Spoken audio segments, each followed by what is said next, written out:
해결하기 어렵거나 대응하기 곤란한 문제적 섹터들을 모아서 명쾌한 솔루션을 제시해드리겠습니다. 오늘의 문제적 섹터 해결사 주식명가 MTNW 박태준 어드바이저와 함께합니다.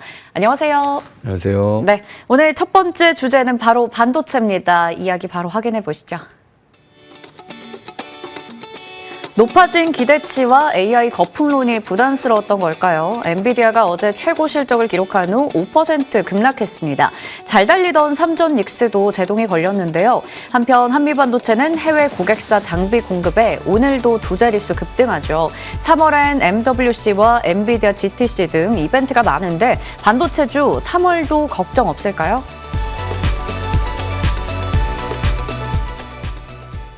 네, 엔비디아 급락 여파를 오늘 삼전 닉스가 받아가고 있긴 하지만 삼전은 그래도 양전을 일단 하고 있는 상황입니다. 우선 3월 들어서 MWC와 엔비디아 GTC 같은 여러 가지 큰 이벤트들이 대기 중이거든요. 3월에도 그러면 여전히 뭔가 모멘텀이 많은 만큼 이 투톱 위주로 잘 달릴 수 있을지 아니면 소부장 쪽이 또 많이 치고 올라오는 만큼 고루고루 갈지 궁금합니다. 다소 이제 최근 들어서 가파르게 오른 투톱의 흐름이었습니다. 어제 다소 좀 과하게 올라서 또 이런 또 속도 조절 차원의 조정이 좀 나오고 있는데요. 이 반도체가 작년에 이어서 올해도 이 주도주 패권을 놓기는 쉽지 않을 겁니다. 특히나 이제 삼성전자, SK하이닉스에 대한 어떤 실적 추정치라든가 목표가들이 계속해서 자구려 남은 지금 상향 조정되고 있는 그런 상황이기 때문에 그러나 모든 주식이 쉬지 않고 올라갈 수는 없을 것 같아요. 그래서 제가 볼 때는 지금 모바일 월드 콩글레스라든가 또 이 엔비디아 GTC 관련 행사들이 주가에 분명히 영향을 줄 수 있겠습니다만은 뭐 상승에 제동을 건다거나 아니면 조정에 다시 한번 상승의 모멘텀으로 작용하는 그런 영향력이 크진 않을 거로 지금 보고 있고요. 이제 3월 달에는 글쎄요, 엔비디아가 과연 어느 정도 이번에 이제 실적 발표가 굉장히 좋게 나왔음에도 불구하고 주가가 좀 안 올라가고 있기 때문에 그런 어떤 염려가 있을 것 같은데요. 도대체 엔비디아 실적이 어느 정도 나와야 주가가 좀 올라가느냐 이렇게 또 생각을 해볼 수 있는데요. 저는 주가가 그동안 많이 올랐고 장기적으로 오른 상태에서 좀 속도 조절을 하고 있는 게 아닐까 이렇게 판단이 됩니다. 다만 지금 삼성전자라든가 SK하이닉스는 물론 작년도부터 강한 실적을 보였습니다만 엔비디아만큼은 아니거든요. 그렇기 때문에 3월 달 뭐 조정을 잘 받는 그런 모습, 반도체 투톱이 이어진다라고 한다면 다시 조정 이후에 또 고점을 경신해 나가는 그런 어떤 상승 흐름이 나올 수가 있겠고요. 최근에 이제 코스닥에 있는 이런 소부장 업체들의 흐름이 투톱만큼은 못하지만 투톱이 쉬어가는 과정 속에서 다시 한번 역사적 신고가를 경신하는 그런 흐름들이 나올 수 있을 걸로 보기 때문에 크게 이 반도체 종목군들 가지고 계신 분들은 걱정하지 않으셔도 되겠다는 말씀 드리고 싶습니다. 네. 그동안 가파르게 올라온 만큼 속도 조절도 좀 하고 있는 것으로 보입니다. 3월에 너무 크게 걱정하지 말자라고 얘기를 해주셨어요. 긍정적인 관점에서 보고 계신 건데 삼성전자 지금 22만 원 선에서 왔다 갔다 하고 있습니다. 자리를 나름 지키고 있는 것 같고요. 100만 닉스 일단 돌파해서 안착까지 성공을 했습니다. 3월에는 그렇다면 상단을 어디까지 더 열어볼 수 있을까요?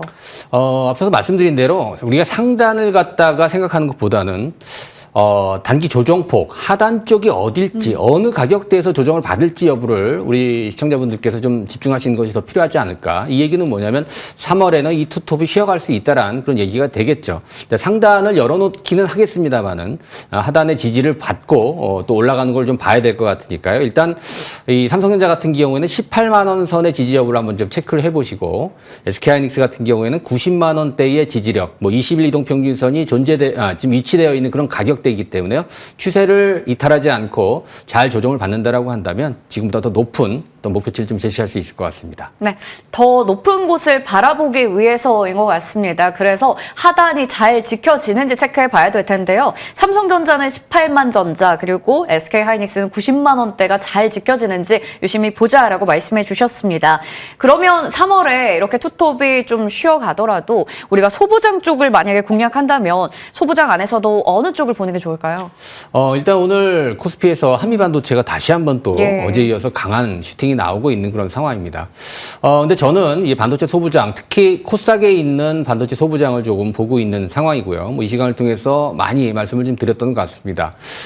일단 코스닥의 시총 상위 반도체 소부장 쪽을 봐야 될 것 같은데요. 뭐 리노공업이라든가 원익 IPS, 그리고 뭐 이오테크닉스, 솔브레인, 또 동지세미킹 같은 이런 소재주들도 역사적 신고가를 돌파하고 있는 그런 상황이기 때문에 반도체 투톱이 다소 좀 숨고르기 과정이 이어진다라고 하더라도 그동안 먼저 조정을 받았던 코스닥 시총 상위 반도체 소부장 업체들이 다시 한번 신고가를 경신할 수 있는 흐름들이 나올 수 있다. 앞서 언급해드린 시총 상위 종목군들 한 종목은 제가 방송 말미에 공개해드릴 테니까요. 코스닥에 있는 시총 상위 반도체 종목군들 집중이 필요해 보인다 말씀드리도록 하겠습니다. 네, 코스닥에서도 시총 상위권에 있는 종목들 잘 봐야 된다 얘기해 주셨고요. 잠시 후에 한 종목 공개해 드리도록 하겠습니다. 반도체 이야기 맞춰보겠습니다. 이어서 두 번째 주제로 넘어가 볼게요. 현대차가 새만금의 로봇 AI 부품 클러스터를 구축합니다. 또 피지컬 AI 전환과 함께 목표가 80만 원 의견도 나오고 주가는 급반등했죠. 기아도 조지아 법인의 누적 생산 500만 대 돌파 이슈를 전했죠. 트럼프발 관세 불확실성 영향도 무시할 수는 없는 가운데 자동차주 로보틱스를 업고 계속 달릴까요?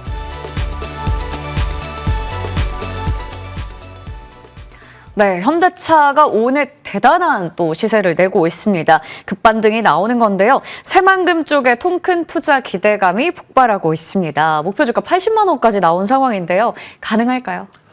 충분히 가능할 수 있다라고 보고요. 저는 개인적으로는 그 이상도 보고 있습니다. 예. 현대차 같은 경우에도 1월 달에 한 달 만에 뭐 한 80% 넘는 그런 급상승을 보여주면서 이제 항상 30만 원이면 현대차의 고점이다라는 그런 어떠한 인식을 지워버리고 이제는 60만 원, 70만 원을 넘어서 80만 원을 바라보는 그런 위치까지 와 있죠.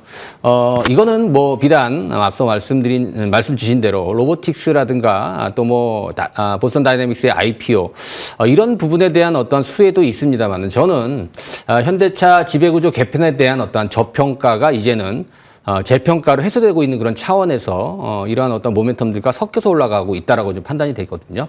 그래서 기본적으로 뭐 자동차가 잘 팔린다 아니면 로봇에 대한 어떠한 성장성이 있다 이런 부분을 제외하고도 지배구조 개편 또 주주가치 제고에 대한 어떤 강조 이런 부분들이 현대차 충분히 80만 원 달성이 가능해 보이고 이제 물론 속도가 중요한 거겠죠.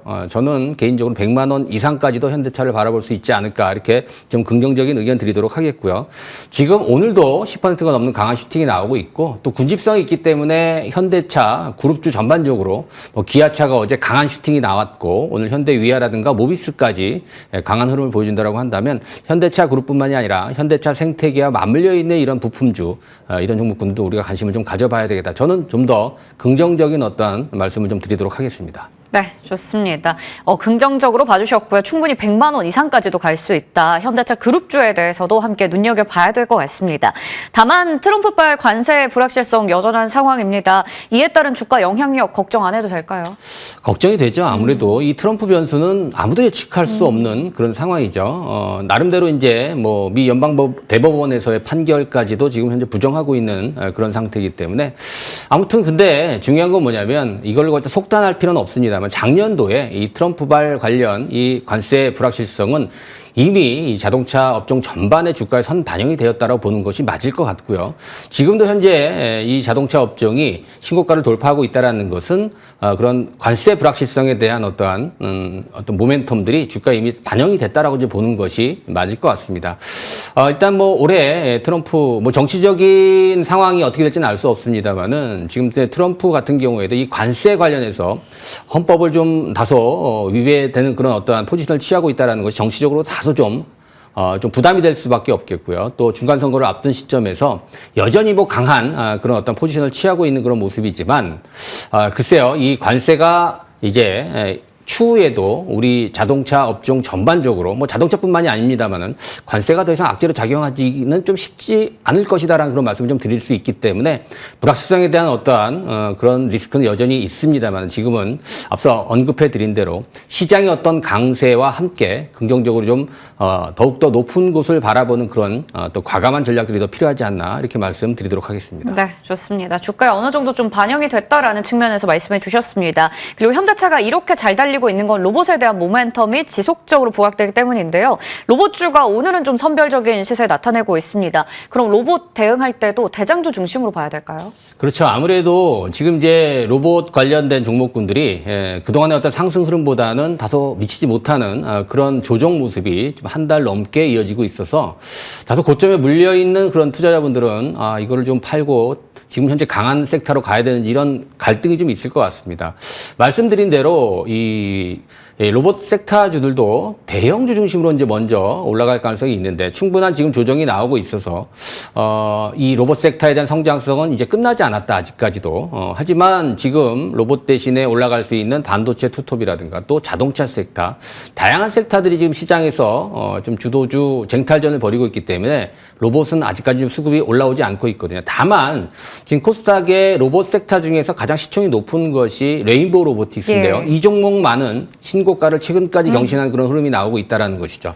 이 이야기는 뭐냐면 결국 로봇 섹터들도 코스닥의 시총 비중이 높은 그런 종목군들 중심으로 수급이 좀 몰린다라는 그런 관점이기 때문에 일단은 로봇 섹터가 다시 살아난다라고 하더라도 시총, 덩치가 큰 이런 종목군들 중심으로 우리가 좀 봐야 된다라는 말씀 마무리 짓도록 하겠습니다. 네, 마찬가지로 시총 좀 크고 덩치가 큰 대형주 위주로 봐야겠네요. 자, 여기까지 이야기 나눠보겠습니다. 오늘 문제적 섹터의 탑픽은 앞서 말씀해 주셨던 힌트 참고해 봐야 될 것 같아요. 코스닥에서 시총 상위주라고 하셨는데 어떤 종목인가요?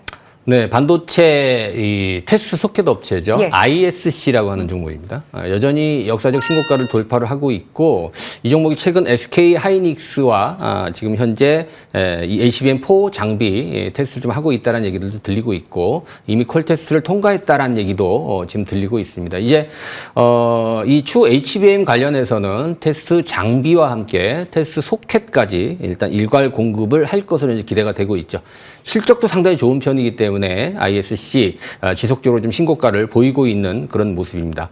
차트상으로 보더라도 여전히 우상향을 지속해 나가고 있고 최근에 이 코스닥의 이 반도체 소부장 업체들이 다소 좀 눌림목 조정이 나오고 아니면 옆으로 세워주는 그런 조정이 나왔음에도 불구하고 이 ISC 같은 경우에는 특별히 5일선을 따라서 움직이는 강한 하방 경직성을 유지하고 있다는 점 그리고 월봉상으로 역사적 신고가를 경신해서 아직도 큰 어떠한 부담되는 거래량이 나오지 않았다는 점을 보게 된다면 추가 상승이 좀 가능하다는 관점으로 접근해 볼 수 있겠습니다. 우선은 목표가 21만 원 제시를 해드리도록 하겠고요. 손절매 가격은 14만 원 제시해드리도록 하겠습니다. 네, 오늘의 탑픽은 ISC입니다. 목표 주가 21만 원, 손절가 14만 원 설정해 주셨습니다. 이어서 ES 받아볼게요. G2G 바이오입니다. 오늘도 7% 넘는 강세, 목표 주가 이미 달성했습니다. 제2의 펩트론이 될 것이다라는 기대감 높은데요. 계속 가져가 볼까요?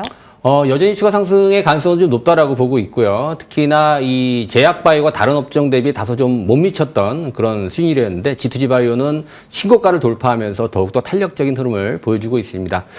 이 종목 11만 원 목표가 제시해드렸는데요. 12만 원까지 업사이드를 해드리도록 하겠고요. 지금 신고가 돌파하는 종목군들의 무서운 어떠한 시세 상승을 엿볼 수가 있습니다. QR코드 여러분 휴대폰 카메라 실행하셔서 밑에 QR코드 갖다 대시면 저랑 소통할 수 있는 소통방으로 들어올 수가 있습니다. 신고가 돌파의 매력, 신고가 돌파의 마법을 경험하실 분들은 지금 바로 접속하시면 좋을 것 같습니다. 네, G2G 바이오는 12만 원까지 목표 주가 상향 조정해 주셨고요. 신고가 매력 있는 종목 알려주신다고 했는데 오늘 마침 또 밤 10시에 무방 준비하셨네요. 네, 이제 3월이 다가오고 있습니다. 이제 코스닥 시장에 있는 종목군들, 그중에서 신고가 종목군들을 좀 강조를 해드리려고 하는데요. 3월에 우리가 집중해야 될 코스닥 신고가 돌파 대장주가 무엇인지 오늘 밤 10시에 들어오시면 함께 하실 수 있습니다. 많이 들어와 주시면 감사하겠습니다. 네, 3월에 집중해야 되는 코스닥 대장주 공개해 주신다고 하니까요. 오늘 밤 10시 놓치지 마시기 바랍니다. 지금까지 주식명가 MTNW 박태준 어드바이저와 함께했습니다. 저희 성공 마감 전략 1부에서 준비한 순서는 여기까지입니다. 잠시 후 성공 마감 전략 2부에서 다시 인사드릴게요. 고맙습니다.